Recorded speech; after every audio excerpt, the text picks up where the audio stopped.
கேட்டா அவ போட்டோஸ்லாம் அசிங்கமா சோஷியல் மீடியால போடுவேன்னு சொல்றா. என்னாச்சு? நான் ஒரு லோன் ஆப்ல 5000 ரூபாய்க்கு லோன் வாங்கியிருந்தேன்டி. அத நான் அப்பவே பே பண்ணிட்டேன். ஒரு 5000 ரூபாய்க்கு 20000 ரூபாய் எப்படி என்னால கட்ட முடியும்? கொஞ்சம் வாட்ஸ்அப் பாரு.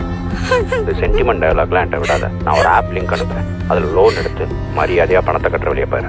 இல்லைன்னா உன்னோட கான்டாக்ட் லிஸ்ட் ட்விட்டர், ஃபேஸ்புக், இன்ஸ்டாகிராமில் இருக்க எல்லா ஃபாலோவர்ஸ்க்கும் இந்த ஃபோட்டோஸ் தான் நாளைக்கு ட்ரெண்டிங்கு. ஒழுங்காக நான் சொன்ன ஆப்லேருந்து லோனை வாங்க. அந்த 20,000 உடனே கட்டுற வழியை பாரு. என்னோட போட்டோஸ தப்பா மார்ஃபிங் பண்ணி என் ஃப்ரெண்ட்ஸோட சோஷியல் மீடியால போடுறாங்கப்பா.